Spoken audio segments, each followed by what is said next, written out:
My name is Karleena Tobin, and I am a professional referee in the WNBA and NCAA Women's Division I basketball. I am a woman winning because I have faced a lot of obstacles throughout my career. I have worked hard to overcome them and just work hard to get back where I am and succeed. I am still standing, and I am thankful for all of those opportunities.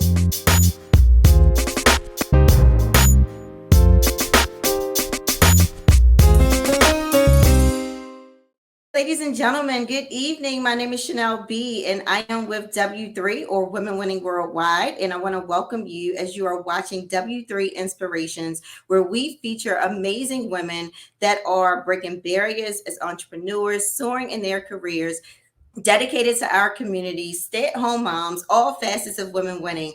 W3 is actually a community that focuses on connecting, collaborating with, and celebrating the achievements of women. And I am so excited that we get to hear tonight from Karleena Tobin. She is a WNBA as well as an NCAA Division I women's basketball referee. And tonight you get to hear her story, her journey, how she was able to get into this space, and how she can empower, encourage, and equip more women to win. So let me go ahead and bring up Karleena tonight.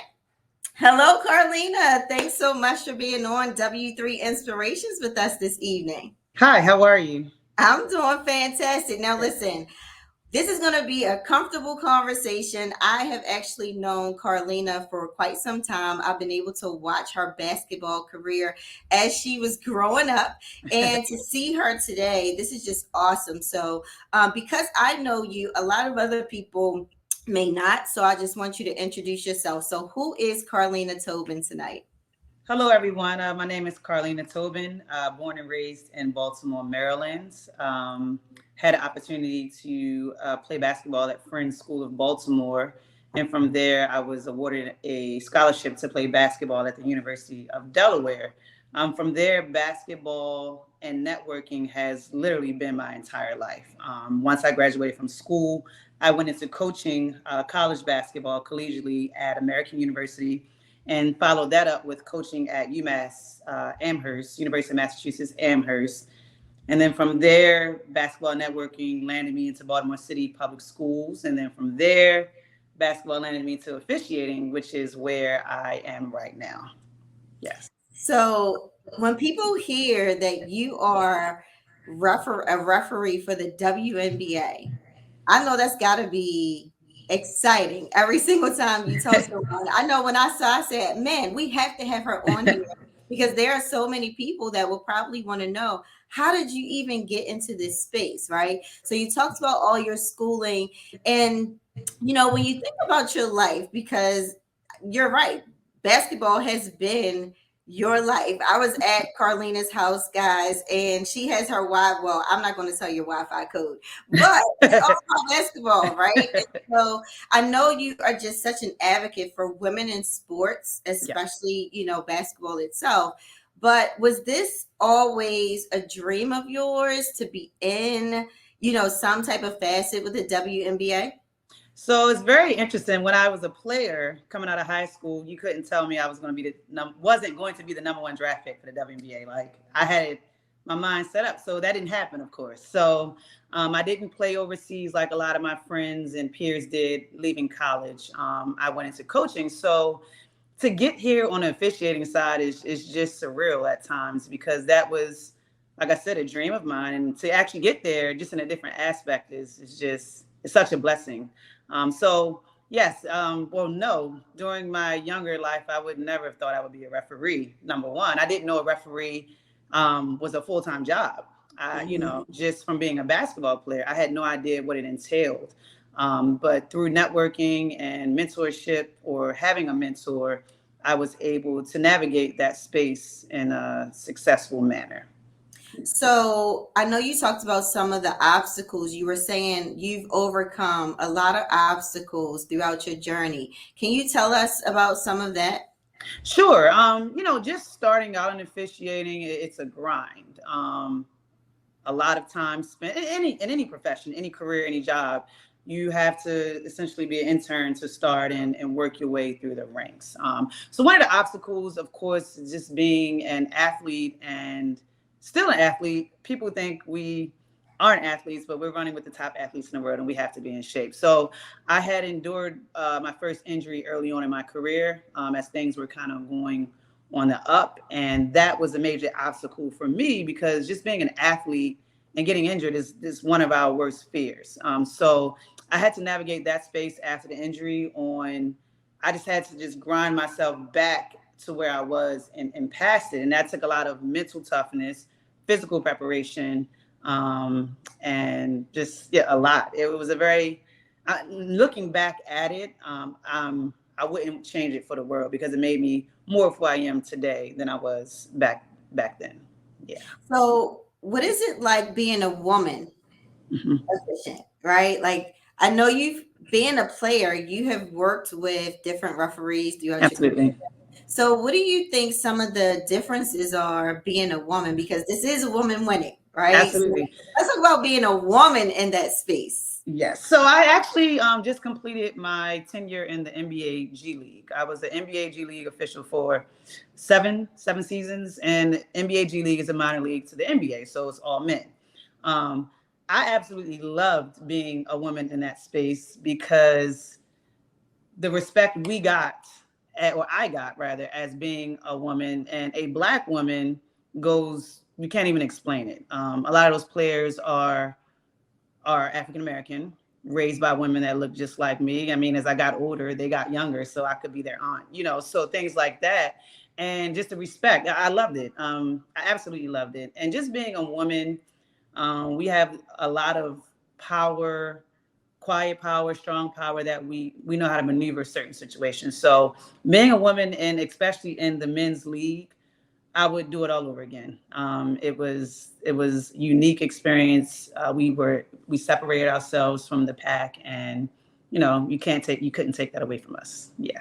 So what's it like being in the WNBA space now? So WNBA space, I love it. I mean, the women, I've either officiated in college, not in college, yeah, when they played in college, and a lot of them are players like myself. So the WNBA is family to me. The entire league is a family league, and I know those women went through the same grind I went through as far as high school playing, college. Some of them went into coaching, and so we all are just cut from the same cloth, so to speak. So I enjoy my interactions with the players there, the coaches.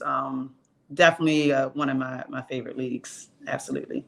So as young women see this today, right? Because ladies and gentlemen, we're here with Karleena Tobin. She is a WNBA referee as well as NCAA. Like when I was telling my husband NCAA division, he was like D1.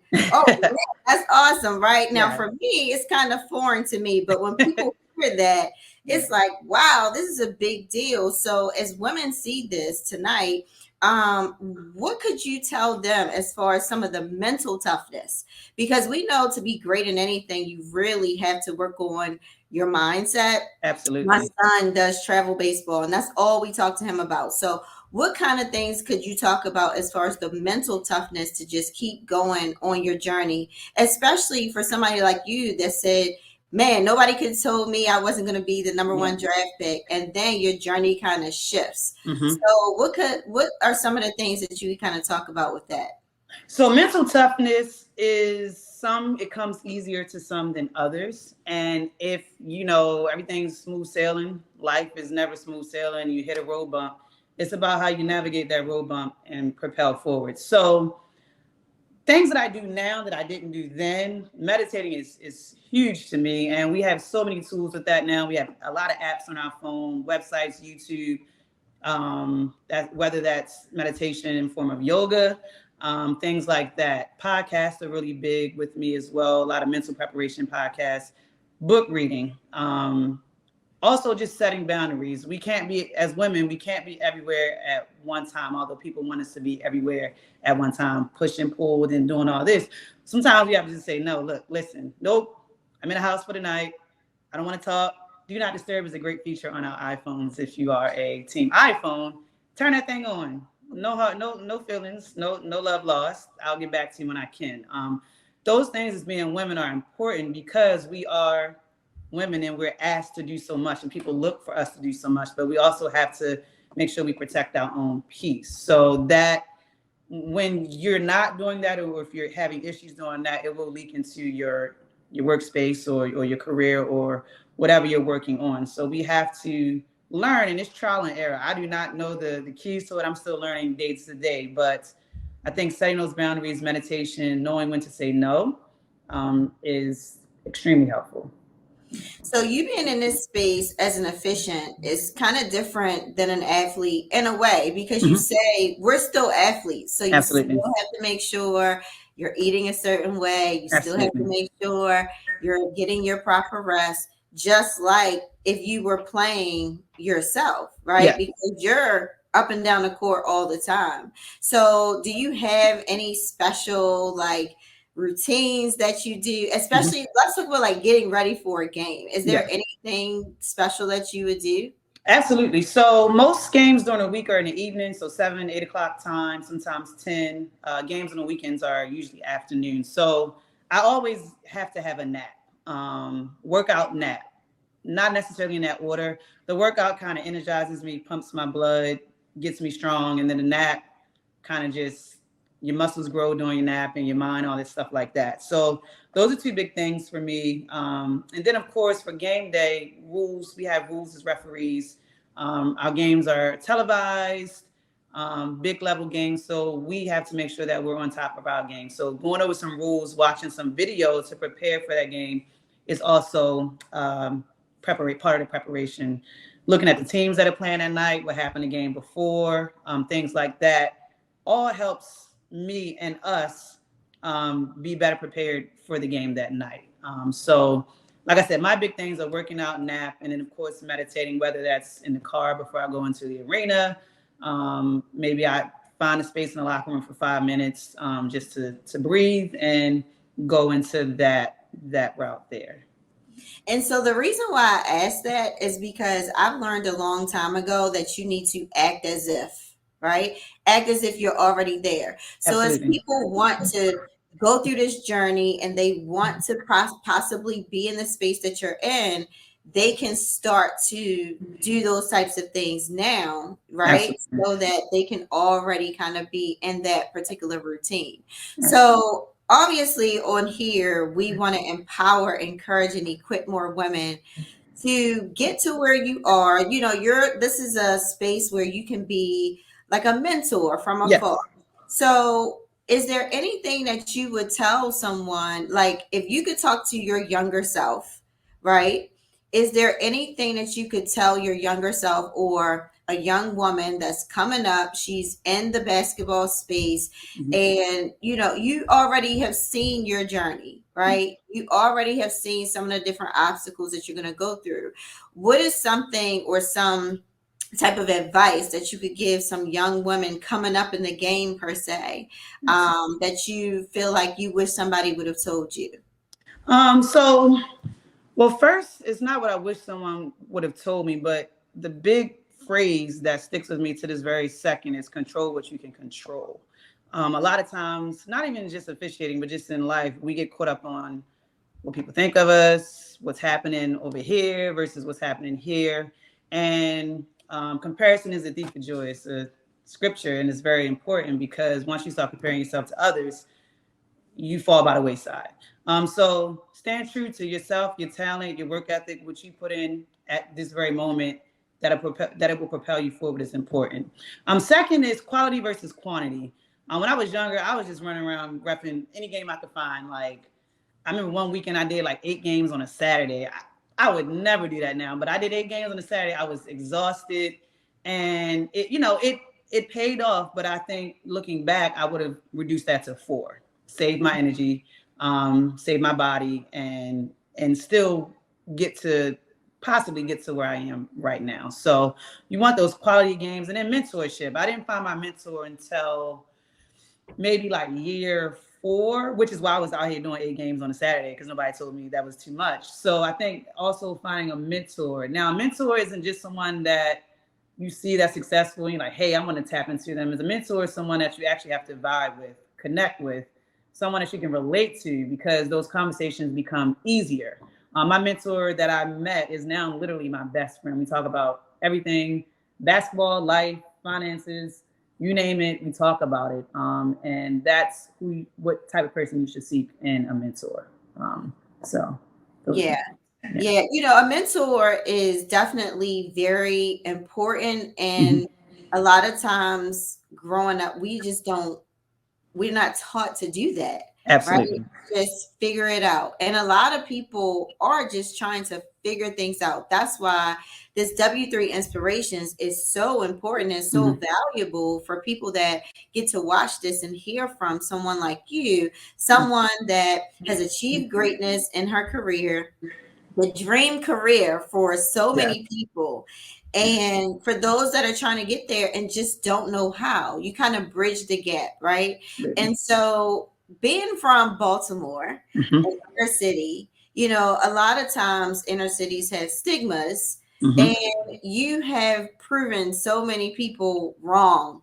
You know what I mean? For you to be where you are today.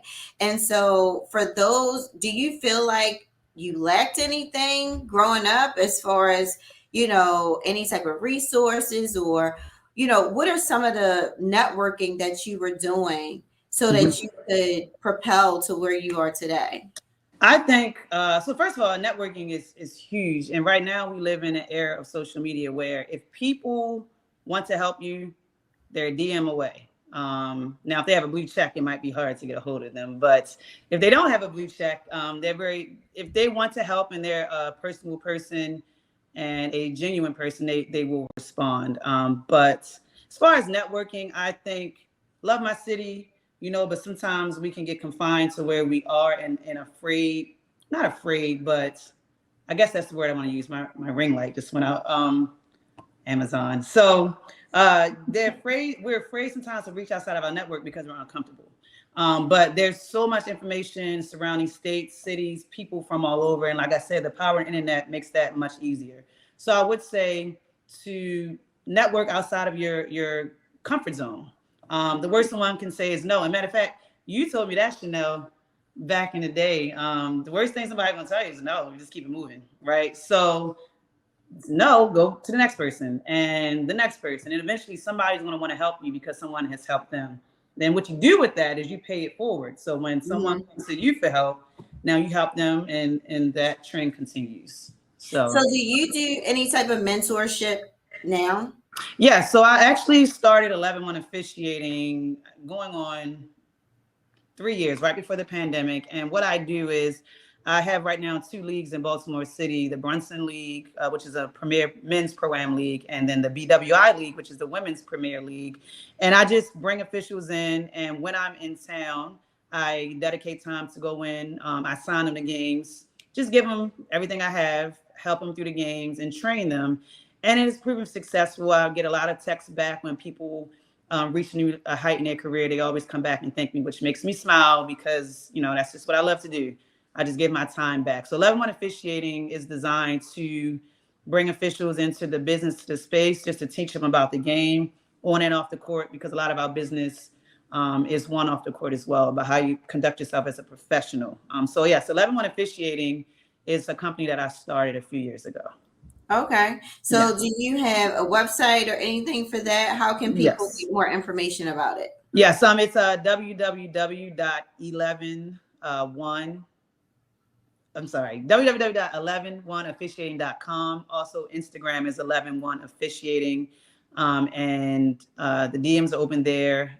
Email is also 11oneofficiating at gmail.com. And so easily accessible. I did run a camp prior to the pandemic. I was unable to do that this summer. I'm going to get that back started next year, and just bring people in and bring my colleagues in to assist. And we just want to get referees better and teach them the game. So is it a certain age that you guys work with? No, actually it's not. And a branch that I wanted to start is getting into the high schools and teaching young athletes or young people about officiating in general. And I really want to target the basketball players, because not a lot of us are going to go to college to play basketball, but we have a love for the game. And there is an entire career in officiating that not a lot of people know. So I was slated to do some career days, but COVID happened. So I'm going to get back into the swing of that. But I would love to take people that have no knowledge of officiating, young people, and just teach them and send them on their way. Right. Yes. Yeah, I think a lot of people don't think of it as a full-time job, Yeah. right? Everybody is trying to be a player, Yeah. especially when they're doing it throughout their schooling. Hmm. That's their goal. Their goal is to be drafted, right? Absolutely. And so then you have this shift for you to be an officiant. And, how fun is that though? I absolutely love it. I absolutely love it. Once you grow in the business and you learn the rules and you become confident in the area, I know a lot of people say the fans. The fans don't bother me. I embrace the fans. I enjoy them. And even if I make a call that wasn't correct or maybe wasn't correct in the eyes of the fans and I get booed, it's like music to my ears. I'm just like, okay, cool. I'm here. So I absolutely love it. You travel the world, the country, meet new people.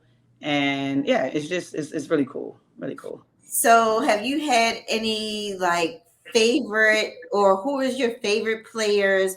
Who's your favorite teams? Like, do you have any favorites? Or now that you've been doing this for a while, when you see some of the players, right? Do Mhm. you still have a feeling of, oh my goodness, that's such and Right. such? Or is it just so normal to you now Right. that it's not like that anymore? So my favorite people on the court are the referees. But as far as the players, like I said, the WNBA is a family. So we've grown together. Hmm. So players that may have been drafted my rookie year, they're now in their seventh season. I'm in my seventh season. So we've literally have grown professionally in the Hmm. business. And that's really the unique thing about the WNBA to me. We all are family. We're all women in sports. Women had a tough time with sports early on, and we're all growing and moving the league together progressively as a family. So, yeah, so that's how I view that. Yes. Okay.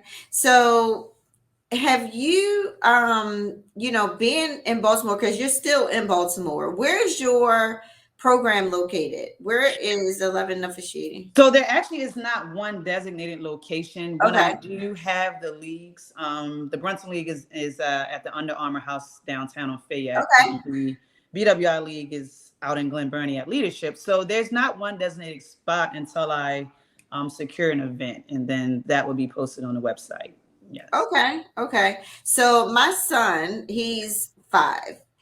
He loves basketball. Uh-huh. And so we're thinking, okay, are we going to put him in this? Are we going So when you have, young people like that, okay, Mhm. that express some type of interest, is because I know kids come to you all the time, right? Yes. What do you feel is the difference between, especially with the coaching piece, because you've done that? What do Mhm. you feel is the difference between like your experience with younger kids versus adults per se in that space in general? In a space as far as officiating or just As far as coaching, okay. officiating, any of it. Yep. So I know a lot of players when they're done college, they go straight into coaching because that's just what's made available to them. Because again, not a lot of people know about officiating. So I was at a camp a few months ago and I saw some players that had just graduated from my alma mater, and I approached them about officiating, and they were like, they had no idea. They were looking at me like I was crazy. And I'm like, hey, like this is what I do. And so I tried to bring them on. Just they were going into coaching, which is fine. I'm not going to steer them away from that, but I just wanted to bring awareness to officiating. So I think as far as with the younger kids rather, it's just that they don't know. So they have no Mhm. interest in it. The referees are always viewed as the bad guys and girls that they have on stripes and they make bad calls and they give out technical fouls and they cost us to lose the game type of mentality. But what I try to do a lot of time is humanize us as officials because we are human. Mhm. We are just as human as you are. And I think that once people see that, it will draw them to officiating.